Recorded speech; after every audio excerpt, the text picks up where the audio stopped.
ಇಲ್ಲಿಯವರೆಗೆ ಮೌನವಾಗಿದ್ದ ಸಿದ್ಧಾರ್ಥ್ ಹಠಾತ್ತನೆ ಎದ್ದು ನಿಂತನು. ತನ್ನ ಬಾಯಲ್ಲಿದ್ದ ಸಿಗರೇಟನ್ನು ನೆಲಕ್ಕೆ ಎಸೆದು ತನ್ನ ದುಬಾರಿ ಶೂನಿಂದ ಅದನ್ನು ಇಸುಕುತ್ತಾ, ಸರಿ, ನಾನು ಹೊರಡುತ್ತಿದ್ದೇನೆ. ನಾನು ಒಂದು ಪಾರ್ಟಿಗೆ ಹೋಗಬೇಕಿದೆ ಎಂದನು. ಅಬ್ಯಾನ್ಸ್ ತನ್ನ ಕೈಗಡಿಯಾರದಲ್ಲಿ ಸಮಯ ನೋಡುತ್ತಾ, ಇನ್ನೂ ಪಾರ್ಟಿಗೆ ಸಮಯವಾಗಿಲ್ಲವಲ್ಲ, ನಾನು ಆ ಪಾರ್ಟಿಗೆ ಹೋಗಬೇಕಿದೆ. ನೀನು ಅತಿ ಬೇಗನೆ ಹೊರಡುತ್ತಿದ್ದೀಯಲ್ಲ ಎಂದು ಹೇಳಿದನು. ಸಿದ್ಧಾರ್ಥ್ ಏನಾದರೂ ಉತ್ತರಿಸುವ ಮುನ್ನವೇ ಅವನ ಮೊಬೈಲ್ ರಿಂಗಾಣಿಸಿತು.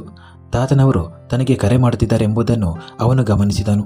ಫೋನ್ ಸ್ವೀಕರಿಸುತ್ತಾ ಅವನು ಕೋಣೆಯಿಂದ ಹೊರಗೆ ಬಂದನು ಮತ್ತು ಫೋನ್ನ ಮತ್ತೊಂದು ಕಡೆಯಿಂದ ತಾತನವರು ಮಾತನಾಡುತ್ತಿದ್ದಂತೆ ಇವನ ಮುಖದ ಭಾವನೆಗಳು ಬದಲಾಗುತ್ತಾ ಹೋದವು. ಫೋನ್ ಕಟ್ ಮಾಡಿದ ಬಳಿಕ ಅವನು ಕೆಳಗಿನ ಗ್ಯಾರೇಜ್ ಬಳಿ ತನ್ನ ಕಾರಿನ ಹತ್ತಿರ ಬಂದನು. ಡ್ರೈವರ್ ತಕ್ಷಣವೇ ಅವನಿಗಾಗಿ ಬಾಗಿಲು ತೆರೆದನು. ಕಾರಿನೊಳಗೆ ಕುಳಿತ ಸಿದ್ಧಾರ್ಥ್ ಮತ್ತೊಂದು ಸಿಗರೇಟನ್ನು ಹೊರತೆಗೆದನು. ಅವನ ಮುಖದ ಭಾವನೆಗಳು ಯಾವ ಕಡೆಗೆ ಸೂಚಿಸುತ್ತಿವೆ ಅಥವಾ ಅವನ ಮನಸ್ಸಿನಲ್ಲಿ ಏನು ಯೋಚಿಸಿದ್ದಾನೆ ಎಂಬುದನ್ನು ಯಾರಿಗೂ ಅರ್ಥವಾಗುತ್ತಿರಲಿಲ್ಲ. ಅವನು ಮನೆಗೆ ತಲುಪಿದಾಗ ಲಿವಿಂಗ್ ರೂಮ್ನಲ್ಲಿ ಮಾನ್ಯತಾಳ ಜೊತೆ ಅಡುಗೆಯವಳು ಕುಳಿತು ಟಿವಿ ನೋಡುತ್ತಿರುವುದನ್ನು ಕಂಡನು. ಅವರಿಬ್ಬರು ಒಟ್ಟಿಗೆ ಪಾಪ್ಕಾರ್ನ್ ತಿನ್ನುತ್ತಿದ್ದರು. ಅಡುಗೆಯವಳ ಕಣ್ಣು ಸಿದ್ಧಾರ್ಥ್ ಮೇಲೆ ಬಿದ್ದ ಕೂಡಲೇ ಅವರಿಬ್ಬರು ಗಾಬರಿಗೊಂಡರು. ನೌಕರಳು ತಕ್ಷಣವೇ ಅಲ್ಲಿಂದ ಎದ್ದು ಕ್ಷಣ ಮಾತ್ರದಲ್ಲಿ ಓಡಿ ಹೋದಳು. ಸಿದ್ಧಾರ್ಥ್ ಅವಳನ್ನು ಒಮ್ಮೆ ದಿಟ್ಟಿಸಿ ನೋಡಿ ಮೇಲಕ್ಕೆ ಹೋಗುತ್ತಾ, ತಯಾರಾಗು ಎಂದನು. ಮಾನ್ಯತಾ ಅವನ ಮಾತನ್ನು ಕೇಳಿ ಗೊಂದಲಕ್ಕೀಡಾದಳು. ತಯಾರಾಗು, ಆದರೆ ಯಾವುದಕ್ಕೆ? ನಾವೆಲ್ಲಿಗೆ ಹೋಗುತ್ತಿದ್ದೇವೆ ಎಂದು ಮನದಲ್ಲೇ ಯೋಚಿಸಿದಳು. ನಂತರ ಅವಳು ಕೂಡಲೇ ಸಿದ್ಧಾರ್ಥ್ನನ್ನು ಹಿಂಬಾಲಿಸಿದಳು. ಸಿದ್ಧಾರ್ಥ್ ಲಿಫ್ಟ್ ಬಳಸದೆ ಮೆಟ್ಟಿಲುಗಳ ಮೂಲಕ ಮೇಲಕ್ಕೆ ಹೋಗುತ್ತಿದ್ದನು. ಮಾನ್ಯತಾ ಅವನ ಹಿಂದೆ ಹಿಂದೆ ಹೋಗುತ್ತಿದ್ದಳು. ವಿಷಯವೇನೆಂದು ಸ್ಪಷ್ಟಪಡಿಸಿಕೊಳ್ಳಲು ಅವಳು ಮೃದುವಾಗಿ, ನಾವು ಎಲ್ಲಿಗೆ ಹೋಗಬೇಕು ಎಂದು ಕೇಳಿದಳು. ಅವರು ಬಾಲ್ಕನಿಯನ್ನು ತಲುಪಿದಾಗಲೂ ಸಿದ್ಧಾರ್ಥ್ ಅವಳ ಮಾತಿಗೆ ಉತ್ತರಿಸಿರಲಿಲ್ಲ. ಅವನಿಗೆ ಕೇಳಿಸಲಿಲ್ಲವೇನೆ ಎಂದುಕೊಂಡ ಮಾನ್ಯತಾ ಮತ್ತೆ, ನಾವು ಎಲ್ಲಿಗೆ ಹೋಗುತ್ತಿದ್ದೇವೆ ಎಂದು ನೀವು ಹೇಳಲೇ ಇಲ್ಲವಲ್ಲ ಎಂದಳು. ಈ ಬಾರಿ ಸಿದ್ಧಾರ್ಥ್ನ ಹೆಜ್ಜೆಗಳು ನಿಂತವು. ಮಾನ್ಯತಾ ಅವನ ಬೆನ್ನಿಗೆ ಬಂದು ಡಿಕ್ಕಿ ಹೊಡೆದಳು. ಸಿದ್ಧಾರ್ಥ್ ತಕ್ಷಣವೇ ಹಿಂತಿರುಗಿ ಹಲ್ಲು ಕಡಿಯುತ್ತಾ ಕೋಪರಿಂದ, ನಾವು ಎಲ್ಲಿಗೆ ಹೋಗುತ್ತಿದ್ದೇವೆಂದು ನಿನಗೆ ಗೊತ್ತಿಲ್ಲವೇ? ಇದಕ್ಕಾಗಿಯೇ ತಾನೇ ನೀನು ತಾತನವರಿಗೆ ಫೋನ್ ಮಾಡಿ ನಿನ್ನ ಆರೋಗ್ಯ ಸರಿಯಿಲ್ಲವೆಂದು ಸುಳ್ಳು ಹೇಳಿದ್ದು. ನಾನು ಇಲ್ಲಿಗೆ ಬಂದು ನಿನ್ನ ಆರೈಕೆ ಮಾಡಬೇಕೆಂದು ನೀನು ಬಯಸಿದ್ದೀಯಲ್ಲ. ನೀನು ಎಷ್ಟು ಚಾಲಾಕಿ ಹುಡುಗಿ ಎಂಬುದು ನನಗೆ ಗೊತ್ತು. ಈಗ ಏನೂ ತಿಳಿಯದವಳಂತೆ ಮುಗ್ಧಳಾಗಿ ನಾಟಕ ಮಾಡುತ್ತಿದ್ದೀಯಾ ಎಂದು ಕಿರುಚಿದನು. ಹೀಗೆ ಹೇಳಿದ ತಕ್ಷಣವೇ ಅವನು ಅಲ್ಲಿಂದ ಹೊರಟು ಹೋದನು. ಮಾನ್ಯತಾಳಿಗೆ ಉಸಿರು ಗಟ್ಟಿದಂತಾಯಿತು. ತಾನು ತಾತನವರಿಗೆ ಕರೆ ಮಾಡಿದ್ದು ಪಾರ್ಟಿಗೆ ಬರುವುದಿಲ್ಲ ಎಂದು ಹೇಳಲು ಮಾತ್ರ. ಆದರೆ ಅವನು ಅದನ್ನು ತಪ್ಪು ಅರ್ಥೈಸಿಕೊಂಡಿದ್ದನು. ಅವಳು ತನ್ನನ್ನು ತಾನು ನಿಯಂತ್ರಿಸಿಕೊಳ್ಳುತ್ತಾ ಕೊಠಡಿಯೊಳಗೆ ಬಂದಳು. ಕೊಠಡಿಗೆ ಬಂದು ಅವಳು ಒಂದು ಪಾರ್ಟಿ ಡ್ರೆಸ್ ತೆಗೆದಳು. ಇದು ನೀಲಿ ಬಣ್ಣದ ಸ್ಲಿಮ್ ಫಿಟ್ ಡ್ರೆಸ್ ಆಗಿತ್ತು. ಮದುವೆಗೂ ಮುನ್ನ ಸಿದ್ಧಾರ್ಥ್ನ ತಾತನವರೊಂದಿಗೆ ಒಮ್ಮೆ ಮಾಲ್ಗೆ ಹೋದಾಗ ಅವರು ಅವಳಿಗೆ ತನ್ನ ನೆಚ್ಚಿನ ಉಡುಪನ್ನು ಆರಿಸಿಕೊಳ್ಳಲು ಹೇಳಿದ್ದರು. ಆಗ ಅವಳಿಗೆ ಈ ಡ್ರೆಸ್ ಇಷ್ಟವಾಗಿತ್ತು. ಎಂದಾದರೂ ಒಂದು ದಿನ ಪಾರ್ಟಿಯಲ್ಲಿ ಸಿದ್ಧಾರ್ಥ್ನೊಂದಿಗೆ ಈ ಡ್ರೆಸ್ ಧರಿಸಿ ಹೋಗಬೇಕೆಂದುಕೊಂಡಿದ್ದಳು. ಅವನು ತನ್ನನ್ನು ಗೌರವಿಸುತ್ತಾನೆ ಎಂಬ ಆಶಯ ಅವಳಿಗಿತ್ತು. ಆದರೆ ಇಂತಹ ಪರಿಸ್ಥಿತಿಯಲ್ಲಿ ಹೋಗಬೇಕಾಗುತ್ತದೆ ಎಂದು ಅವಳು ಅಂದುಕೊಂಡಿರಲಿಲ್ಲ. ಉಡುಪು ಬದಲಾಯಿಸಿ ಪಾರ್ಟಿಗೆ ಸಿದ್ಧಳಾಗಲು ಕನ್ನಡಿಯ ಮುಂದೆ ನಿಂತಳು. ಅವಳಿಗೆ ಸ್ವಲ್ಪವೂ ಮನಸ್ಸಿರಲಿಲ್ಲ. ಆದರೂ ಅನಿವಾರ್ಯವಾಗಿ ತಲೆಗೂದಲು ಸರಿಪಡಿಸಿಕೊಂಡು ಹಗುರವಾದ ಮೇಕಪ್ ಮಾಡಿಕೊಂಡಳು. ಹೈ ಹೀಲ್ಸ್ ಧರಿಸುತ್ತಿದ್ದಂತೆಯೇ ಅಡುಗೆಯವಳು ಬಂದು ಬಾಗಿಲು ತಟ್ಟುತ್ತಾ, ಮೇಡಮ್, ಸರ್ ಕೆಳಗೆ ನಿಮಗಾಗಿ ಕಾಯುತ್ತಿದ್ದಾರೆ ಎಂದು ಹೇಳಿದಳು. ಲಘುಬಗನೆ ಹೀಲ್ಸ್ ಧರಿಸಿ ಮಿನಿ ಹ್ಯಾಂಡ್ ಬ್ಯಾಗ್ ಹಿಡಿದುಕೊಂಡು ಅವಳು ಹೊರ ಬಂದಳು. ಅವಳು ತುಂಬ ಸುಂದರವಾಗಿಯೂ ಮತ್ತು ಕ್ಲಾಸಿಯಾಗಿಯೂ ಕಾಣುತ್ತಿದ್ದಳು. ಲಿವಿಂಗ್ ರೂಮ್ ಮೂಲಕ ಹಾದು ಹೋಗುತ್ತಿದ್ದಾಗ ಅಲ್ಲಿದ್ದ ಎಲ್ಲ ಕೆಲಸಗಾರರ ದೃಷ್ಟಿ ಅವಳ ಮೇಲೆಯೇ ಇತ್ತು. ಅವಳು ಹೊರ ಬಂದಾಗ ಸಿದ್ಧಾರ್ಥ್ ಮೊದಲೇ ಕಾರಿನಲ್ಲಿ ಕುಳಿತಿದ್ದನು. ಡ್ರೈವರ್ ತಕ್ಷಣವೇ ಇಳಿದು ಅವಳಿಗಾಗಿ ಬಾಗಿಲು ತೆರೆದನು. ಆ ಡ್ರೈವರ್ ಸುಮಾರು 24-25 ವಯಸ್ಸಿನ ಹುಡುಗನಾಗಿದ್ದನು. ಮಾನ್ಯತಾಳನ್ನು ನೋಡಿದಾಗ ಅವನ ಕಣ್ಣು ಅವಳ ಮೇಲೆಯೇ ನೆಟ್ಟಿತು. ಅವನ ಮುಖದಲ್ಲಿ ಒಂದು ಸಣ್ಣ ನಗು ಇತ್ತು. ಅದು ಸಿದ್ಧಾರ್ಥ್ಗೆ ಸ್ವಲ್ಪವೂ ಇಷ್ಟವಾಗಲಿಲ್ಲ. ಅವನು ಸಿಟ್ಟಿನಿಂದ ಮಾನ್ಯತಾಳನ್ನು ನೋಡಿ, ಬೇಗ ಒಳಗೆ ಕೂರಬಾರದೆ ಎಂದನು. ಮಾನ್ಯತಾ ತಕ್ಷಣ ಕಾರಿನೊಳಗೆ ಕುಳಿತುಕೊಂಡಳು. ಆ ಡ್ರೈವರ್ ಕೂಡ ಅವಳ ಧ್ವನಿಯನ್ನು ಕೇಳಿ ಬೇಗ ತನ್ನ ಸೀಟಿನತ್ತ ಬಂದನು. ಸಿದ್ಧಾರ್ಥ್ನ ದೃಷ್ಟಿ ಈಗ ಡ್ರೈವರ್ನ ಮೇಲಿತ್ತು. ಅವನು ಲೈಟರ್ ಬಳಸಿ ಸಿಗರೇಟ್ ಹಚ್ಚಿ ಹೊಗೆಯನ್ನು ಬಿಡುತ್ತಾ ಮಾನ್ಯತಾಳನ್ನು ಒಮ್ಮೆ ನೋಡಿದನು. ಅವಳು ಕಿಟಕಿಯಿಂದ ಹೊರಗೆ ನೋಡುತ್ತಿದ್ದಳು. ಅವಳ ಬದಿಯ ಮುಖ ಮಾತ್ರ ಕಾಣುತ್ತಿತ್ತು. ಸಿದ್ಧಾರ್ಥ್ ಮೆಲ್ಲಗೆ, ಈ ಹುಡುಗಿ ಎಲ್ಲವನ್ನು ಉದ್ದೇಶಪೂರ್ವಕವಾಗಿಯೇ ಮಾಡುತ್ತಾಳೆ ಎಂದು ಗೊಣಗಿದನು. ಹೀಗೆ ಹೇಳಿ ಅವನು ಬೇರೆ ಕಡೆಗೆ ದೃಷ್ಟಿ ಹರಿಸಿದನು. ಸಿದ್ಧಾರ್ಥ್ ಏನು ಹೇಳಿದ್ದು ಮಾನ್ಯತಾಳಿಗೆ ಕೇಳಿಸಿತೇನೋ ಎಂದುಕೊಂಡನು. ಆದರೆ ತನಗೇನೋ ಭ್ರಮೆಯಾಗಿದೆ ಎಂದು ಸುಮ್ಮನಾದನು. ಕಿಟಕಿಗಳು ಮುಚ್ಚಿದ್ದರಿಂದ ಮಾನ್ಯತಾಳಿಗೆ ಉಸಿರುಗಟ್ಟುವಂತಾಯಿತು. ಸಿದ್ಧಾರ್ಥ್ ಸ್ಮೋಕ್ ಮಾಡುತ್ತಿದ್ದನು. ಮೊದಲಿಗೆ ಮಾನ್ಯತಾ ಸಹಿಸಿಕೊಳ್ಳಲು ಪ್ರಯತ್ನಿಸಿದಳು. ಆದರೆ ಉಸಿರಾಡುವುದು ಕಷ್ಟವಾಯಿತು. ಅವಳಿಗೆ ಸಿಗರೇಟ್ ಹೊಗೆಯಿಂದ ಅಲರ್ಜಿ ಇತ್ತು. ಮಾನ್ಯತಾ ಬೇಗನೆ ಕಿಟಕಿ ತೆರೆದು ತನ್ನ ಅರ್ಧ ತಲೆಯನ್ನು ಹೊರಗೆ ಹಾಕಿದಳು. ನಂತರ ದೀರ್ಘವಾಗಿ ಉಸಿರು ತೆಗೆದುಕೊಳ್ಳತೊಡಗಿದಳು. ಹೊರಗಿನ ತಂಪಾದ ಗಾಳಿಯಿಂದ ಅವಳಿಗೆ ಸ್ವಲ್ಪ ನಿರಾಳವಾಯಿತು. ಸಿದ್ಧಾರ್ಥ್ ಮೊದಲು ಅವಳ ಕಡೆಗೆ ಗಮನ ನೀಡಿರಲಿಲ್ಲ. ಆದರೆ ಕಿಟಕಿಯಿಂದ ತಂಪಾದ ಗಾಳಿ ಅವನ ಮುಖಕ್ಕೆ ಬಿದ್ದಾಗ ಅವನು ಮಾನ್ಯತಾಳನ್ನು ನೋಡಿದನು. ಅವಳು ಈಗಾಗಲೇ ಅರ್ಧ ಹೊರಗೆ ತಲೆ ಹಾಕಿದ್ದಳು. ಸಿದ್ಧಾರ್ಥ ಪ್ರತಿ ಪದಕ್ಕೂ ಒತ್ತು ನೀಡುತ್ತಾ, ನಿನಗೆ ಸಾಯಲು ಇಷ್ಟವಿದ್ದರೆ ಬೇರೆ ಎಲ್ಲಾದರೂ ಹೋಗಿ ಸಾಯಿ ಎಂದು ಹೇಳಿದ ಕೂಡಲೇ ಮಾನ್ಯತಾ ತಕ್ಷಣ ನೇರವಾಗಿ ಕುಳಿತುಕೊಂಡಳು. ಅವಳು ಬೇಗನೆ ಕಿಟಕಿಯನ್ನು ಮುಚ್ಚಿದಳು. ಆದರೆ ಇದ್ದಕ್ಕಿದ್ದಂತೆ ಅವಳಿಗೆ ತೀವ್ರವಾಗಿ ಕೆಮ್ಮು ಬರಲು ಶುರುವಾಯಿತು. ಅವಳನ್ನು ಕಾರಿನಿಂದ ಹೊರಗೆ ಎಸೆದು ಬಿಡೋಣ ಎಂದು ಸಿದ್ಧಾರ್ಥಿಗೆ ಅನಿಸಿತು. ಇಂತಹ ತೊಂದರೆ ಕೊಡುವ ಅವಳನ್ನು ತಾನು ಯಾಕಿಷ್ಟು ದೂರ ಕರೆತಂದೆ ಎಂದುಕೊಂಡನು. ಈ ಹೆಂಗಸು ಹಿಂದಿನವರೆಗೆ ತನಗೆ ತೊಂದರೆ ಕೊಡುವುದನ್ನು ಬಿಟ್ಟು ಬೇರೇನಾದರೂ ಮಾಡಿದ್ದಾಳ? ಸಿದ್ಧಾರ್ಥ ಕೋಪದಿಂದ, ಇನ್ನೇನೋ ನಿನ್ನ ಸಮಸ್ಯೆ ಎಂದು ಕೇಳಿದನು. ಮಾನ್ಯತಾಳ ಕಣ್ಣುಗಳು ಅವನ ಕೈಯಲ್ಲಿ ಹಿಡಿದಿದ್ದ ಸಿಗರೇಟ್ ಮೇಲೆ ಬಿದ್ದವು. ಸಿದ್ಧಾರ್ಥ ಕೂಡ ಅವಳ ನೋಟವನ್ನು ಗಮನಿಸಿದನು. ಅವನು ತಕ್ಷಣವೇ ಆ ಸಿಗರೇಟನ್ನು ಕಾರಿನಿಂದ ಹೊರಗೆ ಎಸೆದು ಕಾರಿನ ಗಾಜುಗಳನ್ನು ಕೆಳಗಿಳಿಸಿದನು. ಕಾರಿನಿಂದ ಹೊಗೆಯೆಲ್ಲ ಸಂಪೂರ್ಣವಾಗಿ ಹೊರಹೋದ ಮೇಲೆಯೇ ಮಾನ್ಯತಾಳಿಗೆ ಉಸಿರಾಡಲು ಸಾಧ್ಯವಾಯಿತು. ಪಾರ್ಟಿ ನಡೆಯುತ್ತಿದ್ದ ಸ್ಥಳಕ್ಕೆ ತಲುಪಿದ ತಕ್ಷಣ ಸಿದ್ಧಾರ್ಥ ಕಾರಿನಿಂದ ವೇಗವಾಗಿ ಕೆಳಗಿಳಿದನು. ಆದರೆ ಡ್ರೈವರ್ ಮಾನ್ಯತಾಳಿಗಾಗಿ ಬಾಗಿಲು ತೆರೆದನು. ಹೈ ಹೀಲ್ಸ್ ಧರಿಸಿದ್ದ ಮಾನ್ಯತಾ ಅವನ ಹಿಂದೆ ಓಡುತ್ತಿದ್ದಳು. ಅವಳು 2 ಬಾರಿ ಬೀಳುವುದರಿಂದ ಬಚಾವಾದಳು. ಆದರೆ ಅವಳ ಮುಂದೆ ನಡೆಯುತ್ತಿದ್ದ ಆ ವ್ಯಕ್ತಿ ಮಾತ್ರ ಒಮ್ಮೆಯೂ ಹಿಂದೆ ತಿರುಗಿ ನೋಡಲಿಲ್ಲ. ಅವರು ಪಾರ್ಟಿ ಹಾಲನ್ನು ಪ್ರವೇಶಿಸಿದಂತೆ ಸಿದ್ಧಾರ್ಥ ಹಠಾತ್ ಹೆಜ್ಜೆ ನಿಲ್ಲಿಸಿದನು ಮತ್ತು ಮಾನ್ಯತಾ ಧಾವಂತದಲ್ಲಿ ಬಂದು ಅವನ ಬೆನ್ನಿಗೆ ಡಿಕ್ಕಿ ಹೊಡೆದಳು. ಮಾನ್ಯತಾ ಕೂಡಲೇ ಸಾರಿ ಎಂದಳು.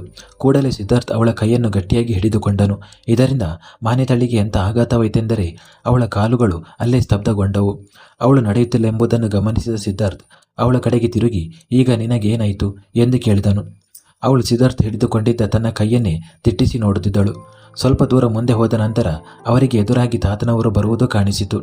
ಮಾನ್ಯತಾಳ ಮುಖ ಕಪ್ಪಾಯಿತು.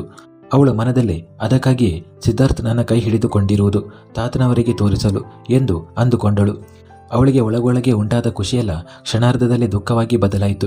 ತಾತನವರ ಬಳಿಗೆ ತಲುಪಲು ಅವರು ಕೆಲವೇ ಹೆಜ್ಜೆ ದೂರದಲ್ಲಿದ್ದಾಗ ಸಿದ್ಧಾರ್ಥ ಅವಳ ಕೈಯಲ್ಲಿ ಬೆವರುವುದನ್ನು ಗಮನಿಸಿದನು. ಅವನು ಅವಳ ಮುಖವನ್ನು ನೋಡಿ ಅವಳ ಕಿವಿಯ ಬಳಿ ಬಂದು ಮೆಲ್ಲಗೆ, ನಿನ್ನ ಮುಖವೇಕೆ ಹೀಗೆ ಮಾಡಿಕೊಂಡಿದ್ದೀಯ, ನಗು ಎಂದನು. ಸರಿ ಎಂದು ಮಾನ್ಯತಾ ನಿಧಾನವಾಗಿ ಹೇಳಿ ನಂತರ ತನ್ನ ಮುಖದಲ್ಲಿ ದೊಡ್ಡ ಮಂದಹಾಸವನ್ನು ಮೂಡಿಸಿದಳು. ತಾತನವರು ಅವರಿಬ್ಬರನ್ನು ಈ ರೀತಿಯಾಗಿ ಒಟ್ಟಿಗೆ ನೋಡಿ ಬಹಳ ಸಂತೋಷಪಟ್ಟರು. ಅರೆ ನನ್ನ ಮಕ್ಕಳೇ, ನೀವು ಬಂದು ಬಿಟ್ರಾ ಎಂದು ತಾತ ಕೂಡ ತಮ್ಮ ಹೆಜ್ಜೆಗಳನ್ನು ಅವರ ಕಡೆಗೆ ಹಾಕಿದರು. ಮಾನ್ಯತಾ, ಈಗ ನಿನ್ನ ಆರೋಗ್ಯ ಹೇಗಿದೆ, ಅಂದರೆ ನೀನು ಈಗ ಹುಷಾರಾಗಿದ್ದೀಯಾ ಅನಿಸುತ್ತಿದೆಯಾ ಎಂದು ಕೇಳಿದರು. ತಾತನವರ ಪ್ರಶ್ನೆಗೆ ಮಾನ್ಯತಾ ಉತ್ತರಿಸುತ್ತಾ, ಹೌದು ತಾತ, ನನಗೀಗ ಪರವಾಗಿಲ್ಲ ಅನಿಸುತ್ತಿದೆ ಎಂದಳು. ತಾತ ನಗುತ್ತಾ, ಹೌದು, ನಿನ್ನ ಮುಖದಲ್ಲೇ ಅದು ಕಾಣಿಸುತ್ತಿದೆ. ನಿನ್ನ ಮುಖದ ನಗುವೆ ನೀನು ಹುಷಾರಾಗಿದ್ದೀಯಾ ಎಂಬುದನ್ನು ತಿಳಿಸುತ್ತಿದೆ. ಹಾಗೆ ನಿನ್ನ ಆರೋಗ್ಯ ಸರಿಯಿದೆ ಎಂದು ಮತ್ತು ನೀವಿಬ್ಬರು ಪಾರ್ಟಿಗೆ ಬರುತ್ತೀರಿ ಎಂದು ಸಿದ್ಧಾರ್ಥ ನನಗೆ ಮೊದಲೇ ಫೋನ್ ಮಾಡಿ ತಿಳಿಸಿದ್ದನು ಎಂದು ಹೇಳಿದರು. ಮಾನ್ಯತಾ ನಕ್ಕಳೆ ಹೊರತು ಏನೂ ಹೇಳಲಿಲ್ಲ. ಸಿದ್ಧಾರ್ಥ ಹಠಾತ್ ಅವಳ ಕೈಯನ್ನು ಬಿಟ್ಟು, ನಾನು ನನ್ನ ಕೆಲವು ಪ್ರಮುಖ ಕ್ಲೈಂಟ್ಗಳನ್ನು ಭೇಟಿಯಾಗಬೇಕು, ನೀವಿಬ್ಬರು ಮಾತನಾಡಿ ಎಂದನು. ಹೀಗೆ ಹೇಳಿ ಅವನು ಅಲ್ಲಿಂದ ಹೊರಟು ಹೋದನು. ಮಾನ್ಯತಾ ಇನ್ನೂ ಸ್ವಲ್ಪ ಹೊತ್ತು ತಾತನವರಿಗೆ ಮಾತನಾಡುತ್ತಾ ನಿಂತಳು.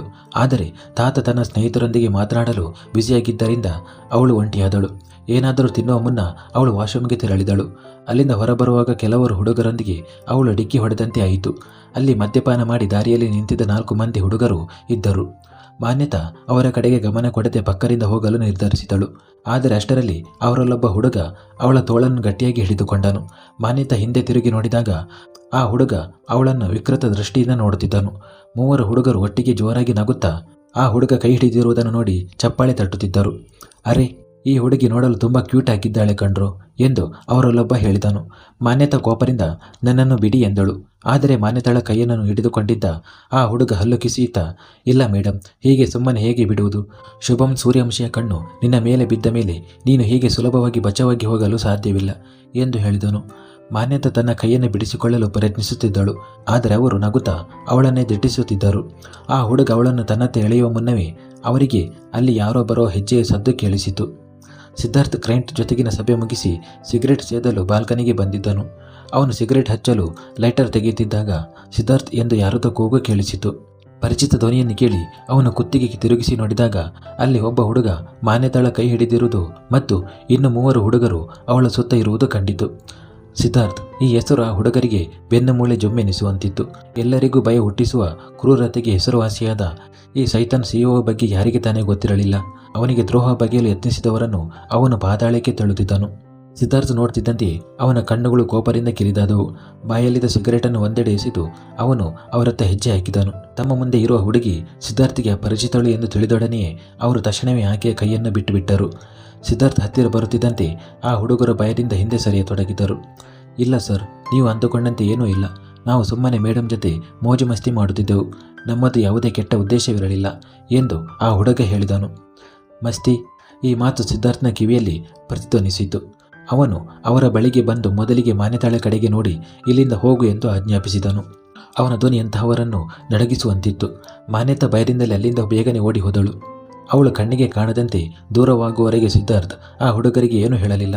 ನಂತರ ಮಾನ್ಯತಾಳ ಕೈ ಹಿಡಿದಿದ್ದ ಹುಡುಗನ ಕೈಯನ್ನು ಅವನು ಹಿಡಿದನು. ಆ ಹುಡುಗ ಭಯದಿಂದ ಹಿಂದೆ ಸರಿಯಲು ಪ್ರಯತ್ನಿಸಿದನಾದರೂ ಸಿದ್ಧಾರ್ಥ್ನ ಚಲನೆಗಳು ಬಹಳ ವೇಗವಾಗಿದ್ದವು. ಅವನು ಆ ಹುಡುಗನ ಕೈ ಹಿಡಿದಾಗ ಆತ ತನ್ನ ಕೈಯಲ್ಲಿ ತೀವ್ರವಾದ ನೋವನ್ನು ಅನುಭವಿಸಿದನು. ಸಿದ್ಧಾರ್ಥ್ ಆ ಹುಡುಗನ ಕೈ ಬಿಟ್ಟು ಏನು ಮಾತನಾಡದೆ ಅಲ್ಲಿಂದ ಹೊರಟು ಹೋದನು.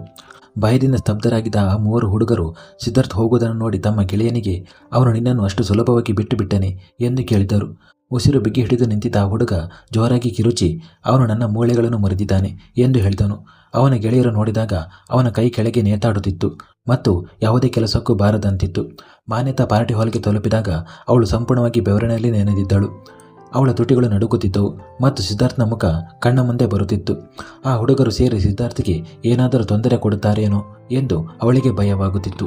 ಅಷ್ಟರಲ್ಲಿ ಒಬ್ಬ ವೇಟರ್ ಅವಳ ಬಳಿಗೆ ನೀರು ತಂದನು. ಅವಳು ನೀರು ತೆಗೆದುಕೊಳ್ಳಲು ಕೈ ಚಾಚಿದಾಗ ಇನ್ನೊಬ್ಬ ಅಲ್ಲಿಗೆ ಬಂದು ಟಿಶ್ಯೂ ಪೇಪರ್ ನೀಡುತ್ತಾ, ನಿನಗೆ ನೀರಿನ ಅಗತ್ಯವಿಲ್ಲ, ಇದರ ಅಗತ್ಯವಿದೆ ಎಂದನು. ಮಾನ್ಯತಾ ಮೇಲ್ನೋಟಕ್ಕೆ ನೋಡಿದಾಗ ಅವಳ ಕಣ್ಣುಗಳು ಅಚ್ಚರಿಯಿಂದ ಅಗಲವಾದವು.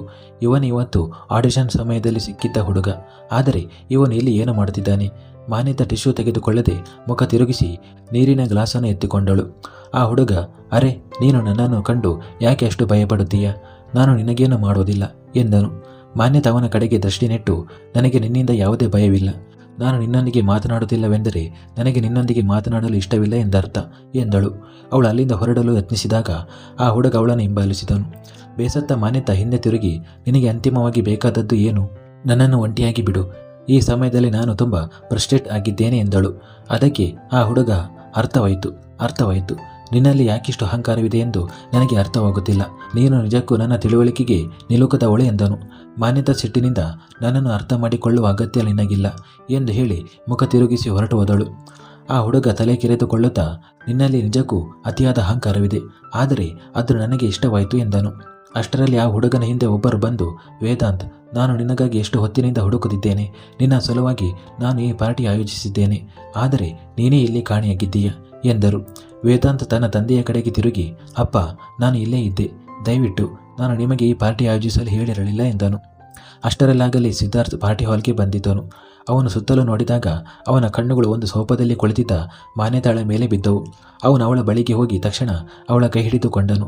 ಮಾನ್ಯತಾ ಅಚ್ಚರಿಯಿಂದ ನೋಡಿದಾಗ ಸಿದ್ಧಾರ್ಥ್, ಹೋಗೋಣ ಎಂದನು. ಮಾನ್ಯತಾ ತನ್ನ ಕೈಯನ್ನು ಬಿಗಿಯಾಗಿ ಹಿಡಿದುಕೊಂಡಳು. ಮಾನ್ಯತಾ ಎದ್ದು ನಿಂತಾಗ ಸಿದ್ಧಾರ್ಥ್ನ ತಾತನವರು ಅಲ್ಲಿಗೆ ಬಂದರು. ಸಿದ್ಧಾರ್ಥ್, ತಾತ, ನಾವು ಮನೆಗೆ ಹೋಗುತ್ತಿದ್ದೇವೆ ಎಂದನು. ಅವರ ತಾತ ಮಾನ್ಯತಾಳ ಕಡೆಗೆ ನೋಡಿ, ಏನಾಯಿತು ಮಗಳೇ? ನಿನಗೆ ಸರಿ ಅನಿಸುತ್ತಿಲ್ಲವೇ? ನಿನಗೆ ಮತ್ತೆ ತಲೆನೋವು ಕಾಣಿಸಿಕೊಳ್ಳುತ್ತಿದೆಯಾ ಎಂದು ಕೇಳಿದರು. ಮಾನ್ಯತಾ ಒಂದು ಕ್ಷಣ ಸಿದ್ಧಾರ್ಥ್ನ ಕಡೆಗೆ ನೋಡಿ, ತಾತ, ನನಗೆ ಸ್ವಲ್ಪ ವಿಶ್ರಾಂತಿ ಅಗತ್ಯವಿದೆ ಎಂದಳು. ತಾತ ಹೇಳಿದರು, ಹೌದು, ನನಗೆ ಅರ್ಥವಾಗುತ್ತದೆ. ಪಾರ್ಟಿಯಲ್ಲಿ ತುಂಬ ಜನಸಂದಣಿ ಇದೆ ಮತ್ತು ಮೇಲಕ್ಕೆ ತುಂಬ ಶಬ್ದವೂ ಆಗುತ್ತಿದೆ. ಸರಿ, ನೀವಿಬ್ಬರು ಹೋಗಿ ವಿಶ್ರಾಂತಿ ಪಡೆಯಿರಿ ಎಂದರು.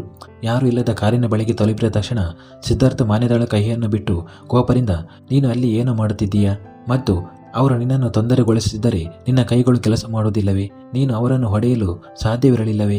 ಅಥವಾ ನೀನು ಹೇಗೆ ಹೇಳಿ ಅವನ ಮಾತು ನಿಲ್ಲಿಸಿ ಕಾರಿನೊಳಗೆ ಕುಳಿತುಕೊಂಡನು. ಮಾನ್ಯತಾಳ ಮುಖ ಬಾಡಿತು ಮತ್ತು ಅವಳ ಕಣ್ಣುಗಳಿಂದ ನೀರು ಹರಿಯಲಾರಂಭಿಸಿತು. ಮಾನ್ಯತಾಳನ್ನು ನೋಡಿ ಡ್ರೈವರ್ಗೆ ತುಂಬ ಬೇಸರವಾಯಿತು. ಸಿದ್ಧಾರ್ಥ್ ಅವಳೊಂದಿಗೆ ಯಾವಾಗಲೂ ಹೀಗೆಯೇ ನಡೆದುಕೊಳ್ಳುವುದನ್ನು ಅವನು ಆಗಾಗ್ಗೆ ಗಮನಿಸಿದ್ದನು. ಅವನು ಮಾನ್ಯತಾಳಿಗಾಗಿ ಬಾಗಿಲು ತೆರೆದು, ಮೇಡಮ್, ದಯವಿಟ್ಟು ಕುಳಿತುಕೊಳ್ಳಿ ಎಂದನು. ಅವನು ತುಂಬ ಗೌರವದಿಂದ ಮತ್ತು ಪ್ರೀತಿಯಿಂದ ಮಾತನಾಡಿದ್ದನು. ಸಿದ್ಧಾರ್ಥ್ ಒಳಗಿನಿಂದ ಇದೆಲ್ಲವನ್ನು ಕೇಳಿಸಿಕೊಳ್ಳುತ್ತಿದ್ದನು. ಅವನು ಕೋಪದಿಂದ ಡ್ರೈವರನ್ನು ನೋಡಿ, ಅವಳು ಬರುವುದಿಲ್ಲ ಎಂದಾದರೆ ಬಾಗಿಲು ಹಾಕಿ ಕಾರು ಸ್ಟಾರ್ಟ್ ಮಾಡು, ನಾನು ಸಮಯ ವ್ಯರ್ಥ ಮಾಡಲು ಬಯಸೋದಿಲ್ಲ ಎಂದು ಗದರಿಸಿದನು. ಅದನ್ನು ಕೇಳಿ ಮಾನ್ಯತಾ ತಕ್ಷಣವೇ ಕಾರಿನೊಳಗೆ ಕುಳಿತುಕೊಂಡಳು. ಹೀಗೆ ಅವಳನ್ನು ಮನೆಯಲ್ಲಿ ಬಿಟ್ಟು ಸಿದ್ಧಾರ್ಥ್ ಮತ್ತೆ ಎಲ್ಲಿಗೂ ಹೊರಟು ಹೋದನು. ಆಮೇಲೆ ವಾಪಸ್ ಬರಲೇ ಇಲ್ಲ. 3ನೇ ದಿನ ಮಾನ್ಯತಾಳಿಗೆ ಪ್ರೊಡಕ್ಷನ್ ಕಡೆಯಿಂದ ಕರೆ ಬಂದಾಗ ಅದು ಅವಳ ಜೀವನದ ಅತ್ಯಂತ ಖುಷಿಯ ಸುದ್ದಿಯಾಯಿತು. ಕಥೆಯಲ್ಲಿ 3 ಹೆಣ್ಣು ಪಾತ್ರಗಳಿರಲಿದ್ದು ಅದರಲ್ಲಿ ಒಂದು ಪ್ರಮುಖ ಪಾತ್ರಾಭಿನಯಕ್ಕೆ ಅವಳು ಆಯ್ಕೆಯಾಗಿದ್ದಳು. ಅವಳಿಗೆ ಅತಿಯಾದ ಸಂತೋಷವಾಯಿತು. ತನ್ನ ಈ ಖುಷಿಯನ್ನು ಹಂಚಿಕೊಳ್ಳಲು ಅವಳು ತನ್ನ ಬೆಸ್ಟ್ ಫ್ರೆಂಡ್ ಸೃಷ್ಟಿಗೆ ಕರೆ ಮಾಡಿದಳು. ಸೃಷ್ಟಿ ತುಂಬ ಸಂತೋಷಪಟ್ಟಳು. ಅವಳು, ಅರೆ, ನಿಜವಾಗಿಯೂ ನನಗೆ ನಿನ್ನ ಮೇಲೆ ಪೂರ್ಣ ನಂಬಿಕೆ ಇತ್ತು. ನೋಡು, ನೀನು ಇದನ್ನು ಸಾಧಿಸಬಲ್ಲೆ ಎಂದು ನಾನು ಮೊದಲೇ ಹೇಳಿರಲಿಲ್ಲವೇ ಎಂದಳು. ಮಾನ್ಯತಾ ಉತ್ತರಿಸುತ್ತಾ, ಎಲ್ಲವೂ ನಿನ್ನಿಂದಲೇ ಸಾಧ್ಯವಾಯಿತು. ನೀನು ಮಾತ್ರ ನನ್ನನ್ನು ಪ್ರೋತ್ಸಾಹಿಸದೆ ಹೋಗಿದ್ದರೆ ಮತ್ತು ಅಲ್ಲಿಗೆ ಹೋಗಲು ಒತ್ತಾಯಿಸದೆ ಹೋಗಿದ್ದರೆ ಇದು ಎಂದಿಗೂ ಸಂಭವಿಸುತ್ತಿರಲಿಲ್ಲ ಎಂದಳು. ಅರೆ, ನೀನು ಏನೆಲ್ಲ ಮಾತನಾಡುತ್ತಿದ್ದೀಯಾ? ನನಗೆ ನಿನ್ನ ಪ್ರತಿಭೆಯ ಮೇಲೆ ಸಂಪೂರ್ಣ ನಂಬಿಕೆ ಇತ್ತು. ನಾನು ಕೇವಲ ನಿನಗೆ ದಾರಿ ತೋರಿಸಿದೆ ಅಷ್ಟೇ. ಉಳಿದಿದ್ದೆಲ್ಲವನ್ನು ನೀನೇ ಮಾಡಿದ್ದೀಯ. ಏಕೆಂದರೆ ನಿನ್ನಲ್ಲಿ ಅಂತಹ ಅಪಾರ ಪ್ರತಿಭೆ ಇದೆ ಮತ್ತು ನಿನ್ನ ಪ್ರತಿಭೆ ಹೀಗೆ ವ್ಯರ್ಥವಾಗುವುದನ್ನು ನಾನು ಬಯಸುತ್ತಿರಲಿಲ್ಲ. ಮಾನ್ಯತಾ ಹೇಳಿದಳು, ನಾನು ನಿನಗೆ ಪಾರ್ಟಿ ಕೊಡಿಸಲು ಬಯಸುತ್ತೇನೆ. ಸೃಷ್ಟಿ ನಗುತ್ತಾ, ಸರಿ ಸರಿ, ಈಗ ನಾನು ನಿನ್ನಿಂದ ಸರಿಯಾಗಿ ಸೇಡು ತೀರಿಸಿಕೊಳ್ಳುತ್ತೇನೆ.